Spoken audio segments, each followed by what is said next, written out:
Donc en ce qui me concerne, je vais vous présenter les résultats d'une étude issue de la caractérisation et de la quantification des acheteurs d'équidés en Rhône-Alpes.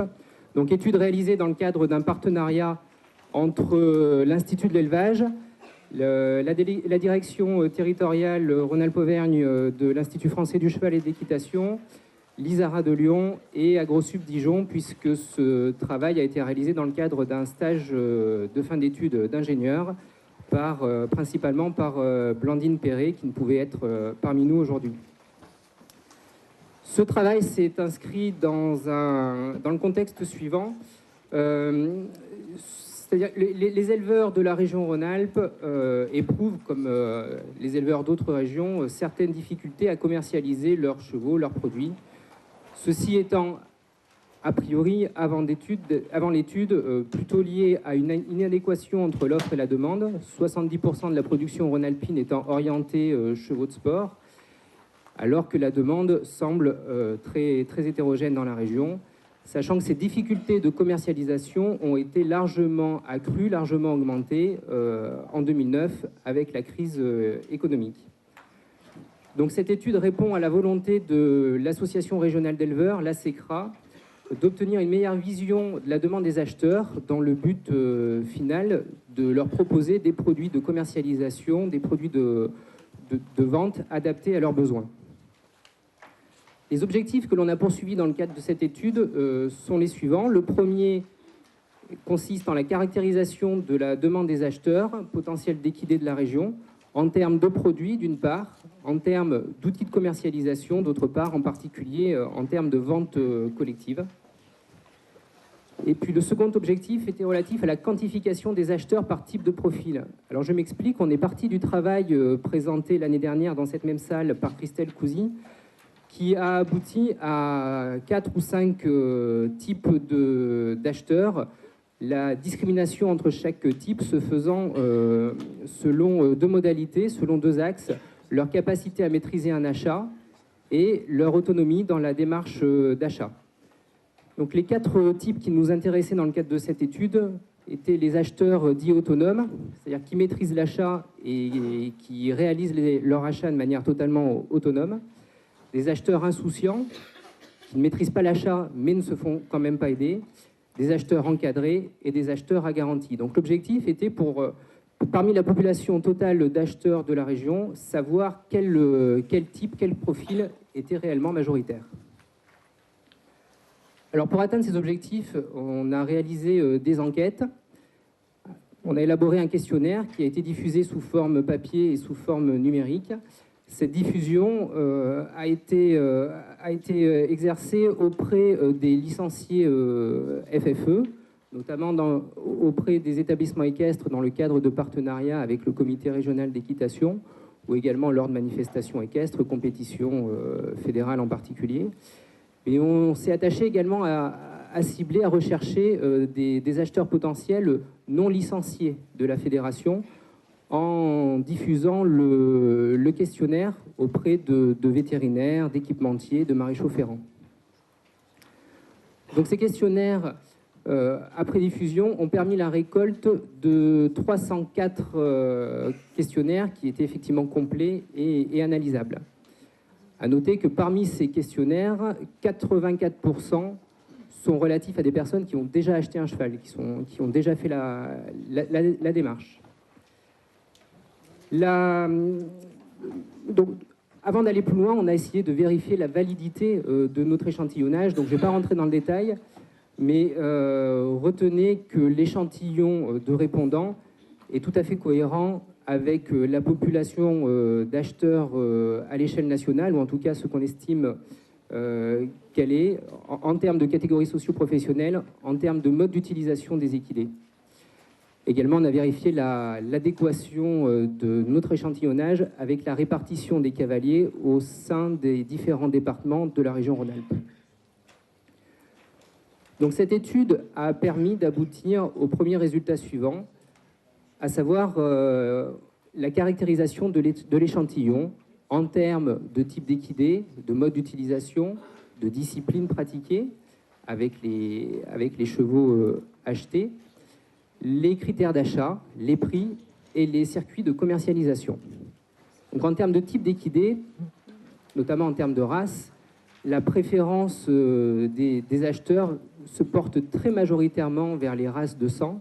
80% des intentions d'achat concernent des chevaux de sang, 14% des poneys et 6% des traits. Donc là, il s'agit de chevaux de trait à orientation sport et loisirs. L'étude ne concernait pas les filières viande et course. Parmi les 80% de chevaux de sang, les préférences sont marquées également en termes de race. La première race arrivant en tête est le sel français, avec 38% des intentions d'achat. En deuxième position, nous avons été surpris de trouver toutes les races américaines, Quarter Horse en tête, 15% des intentions d'achat. Viennent ensuite les chevaux arabes, donc ça rejoint des résultats évoqués ce matin. Troisième groupe, 8% des intentions de vote concernent un regroupement entre les races belges, hollandaises et allemandes, KWPN en tête. Les races ibériques, pure race espagnole et lusitanien, également 8% des intentions de vote. Oh, c'est pas... Nous ne sommes pas rentrés dans les périodes préélectorales. Donc, intention d'achat, pardon. Et puis également 7% pour les anglo-arabes. En termes d'utilisation, la très grande majorité des acheteurs potentiels de la région Rhône-Alpes, majorité pratiquement absolue, 49%, souhaitent acquérir le cheval dans le cadre d'une pratique de l'équitation autonome. Alors qu'est-ce que ça veut dire équitation autonome? C'est une équitation qui est pratiquée soit chez soi, soit en extérieur, soit éventuellement à l'aide d'un équidé abrité dans une structure spécialisée, un établissement équestre, mais sans réel encadrement. Donc quelqu'un qui pratique l'équitation pour son plaisir, très majoritairement avec une orientation équitation extérieure. La deuxième catégorie, deuxième mode d'utilisation concerne la compétition amateur. Donc un attrait pour la compétition est principalement de niveau amateur avec 24% des répondants.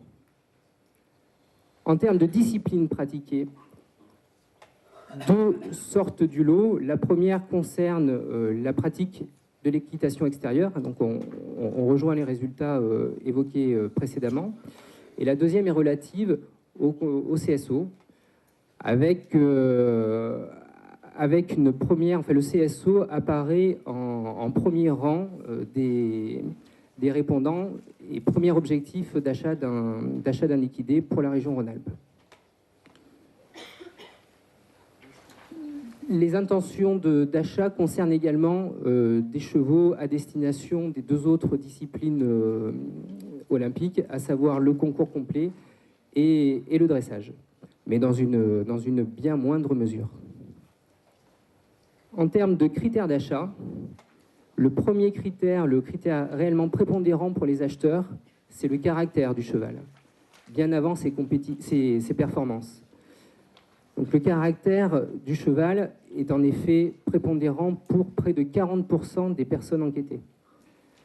Trouvons ensuite le modèle avec 30% ce caractère est prépondérant pour 30% des personnes enquêtées. Et dans une moindre mesure, l'éducation, la race, l'âge et le prix. Alors si on restreint l'analyse aux seuls cavaliers pratiquant l'équitation autonome, la prépondérance du caractère est encore plus marquée, avec 60% des personnes interrogées qui considèrent ce caractère comme prioritaire par rapport à tous les autres. En termes de prix d'achat réel, je vous disais tout à l'heure que les répondants avaient déjà acheté un cheval pour 84% des cas. Donc ces personnes ont acheté un cheval précédemment pour un prix moyen de 4 700 €, prix moyen très variable allant de 2 000 € à 45 000 €. Donc cette variabilité s'observe en fonction du mode d'utilisation, avec des prix moyens les plus faibles pour des chevaux à destination d'un simple agrément. Donc un simple agrément, c'est ce qu'on appelle le cheval potager, c'est le cheval dans le pré chez soi qui n'est pas monté, qui n'est pas travaillé. avec un maximum évidemment pour la compétition pro, pour une moyenne de l'ordre de 13 700 €. Mais au sein de chaque catégorie, là aussi, la variabilité est importante. Par exemple, pour la compétition pro, le prix varie entre 1 000 € et 45 000 € par cheval. On a également posé la question aux personnes enquêtées du prix maximum qu'ils seraient prêts à payer pour acquérir leur prochaine équidée. Donc en fait, ce prix maximum est supérieur au prix réel, environ, enfin pratiquement le double, avec une marge de réponse évoluant entre 400 € et 80 000 €. Mais 2/3 des acheteurs ne souhaitent pas dépasser le seuil des 10 000 €. En tout cas, le prix apparaît être le premier frein à l'achat d'équidés, en tout cas selon la population enquêtée, sachant que 62% des répondants considèrent que ce prix est le premier aspect qui va pénaliser, qui va freiner l'achat de l'équidé. Viennent ensuite les coûts d'entretien et puis également le manque de disponibilité de terrain à proximité de chez eux. En ce qui concerne les circuits de commercialisation que les enquêtés souhaiteraient utiliser pour leur prochain achat, on trouve en tête la relation, l'achat via un intermédiaire, rémunéré généralement par une commission, soit payé directement, soit reversé par le vendeur. En deuxième position, les personnes enquêtées souhaitent privilégier l'achat direct à quelqu'un de leur connaissance, qu'il s'agisse d'un éleveur, d'un moniteur d'équitation, d'un ami. Et là, on voit une réelle montée en puissance d'Internet, puisque plus de 20% des personnes enquêtées souhaitent acheter leur prochain équidé via Internet et aller jusqu'au terme de l'achat via cet outil. En tout cas, on dénote un très faible intérêt pour les ventes collectives, ventes aux enchères, foires, présentations, ventes, sachant que les personnes enquêtées font 3 principaux reproches pour ce type de vente. Les répondants estiment en effet que ces ventes génèrent des surcoûts, que ces ventes ne sont pas suivies d'un suivi, il n'y a pas de suivi après l'achat. Et enfin, les répondants estiment que le cheval est conditionné lors de ces présentations. Alors néanmoins, 90% des personnes enquêtées dénotent un intérêt marqué pour les présentations ventes sous certaines conditions, à condition que soit associé à ces manifestations un certain nombre de garanties. Donc garanties concernant la visite vétérinaire, concernant les possibilités d'essayer les équidés sur place, concernant les possibilités de les essayer a posteriori pendant une certaine durée, 1 mois, 2 mois. Donc toutes ces garanties permettraient d'amener beaucoup plus d'acheteurs sur ce type de manifestation. Le deuxième type de résultat concerne la typologie des acheteurs. Donc, il est apparu de notre enquête que 2 types d'acheteurs étaient prioritaires. Le premier correspond au profil des acheteurs dits encadrés, qui correspond à 40% de l'échantillon total. Donc ces acheteurs encadrés sont des personnes pour qui l'achat est difficilement maîtrisable, qui ont besoin d'un réel accompagnement, qui manquent de confiance en soi. Et dans ce grand type, en fait, il est apparu effectivement une sous-catégorie avec des personnes que l'on est qualifié d'accompagner, qui maîtrisent un petit peu mieux l'achat, qui délèguent un petit peu moins la démarche d'achat et qui se situeraient plutôt à ce niveau-là sur le graphique. Deuxième type d'acheteurs largement prioritaire, il s'agit des acheteurs à garantie. Donc ce sont des personnes qui sont globalement peu encadrées, qui sont conscients des risques liés à l'achat, et qui ne passeront à l'acte, qui achèteront réellement le cheval, uniquement si on leur produit des garanties, garanties par rapport au produit ou garanties par rapport au mode de commercialisation. Donc dans ce cadre-là, en tout cas pour ce type de personnes, les labels ont une réelle importance. Donc là aussi, un type d'acheteur à garantie stricte et puis un sous-profil qualifié de prudent. Donc ce sont des personnes qui maîtrisent un petit peu mieux l'achat, mais qui exigent quand même, qui ne passeront un light qu'avec un certain nombre de garanties. Les deux autres types, qui se sont largement minoritaires, correspondent au profil autonome, 10% de la population totale. Donc là, il s'agit d'acheteurs qui maîtrisent totalement la filière, le monde du cheval, qui sont totalement autonomes pour la démarche, confiants, expérimentés. Et dans ce type, néanmoins, certains d'entre eux, pratiquement un tiers, révèlent aller chercher des conseils, vont chercher l'avis d'une autre personne à une des étapes, au moins pour une des étapes de l'achat. Et enfin, dernier type, les acheteurs qualifiés d'insouciants, qui sont soit des personnes néophytes, des personnes rentrées très récemment dans la filière équine, ou des personnes qui achètent pour quelqu'un d'autre, des enfants pour leurs parents par exemple, des parents pour leurs enfants. Et ces personnes restent autonomes dans la démarche par manque de connaissances, ne sont absolument pas conscients du risque. Et deuxième catégorie de personnes insouciantes, il s'agit de personnes imprudentes qui connaissent un peu mieux la filière, qui eux sont conscients du risque lié à l'achat d'un cheval, mais ne souhaitent pas se faire encadrer, notamment pour des raisons financières, et vont jusqu'au bout de leur achat de manière totalement autonome. Voilà, donc en guise de conclusion, première remarque que je voulais faire, c'est qu'on est parti sur un questionnaire qui est ici, qui était bien trop long, 4 pages, plus d'une 50aine de questions.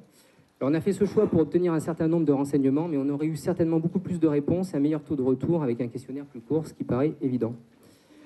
Les deux modes de diffusion, papier et Internet, ont révélé un réel intérêt, sachant que ces modes de diffusion ne ciblaient pas les mêmes personnes. En tout cas, ce travail a permis l'élaboration d'un échantillon représentatif de la population et donc permet d'amener un certain nombre de conclusions qui sont valables. En termes de quantification de type d'acheteurs, donc on a vu effectivement deux groupes qui se distinguaient, les acheteurs à garantie et les acheteurs encadrés. Et parmi ces deux groupes, la très très grande majorité révèle avoir besoin d'un appui, d'une garantie. Donc plus de 2/3 des répondants au total sont dans une logique d'achat avec une limitation des risques.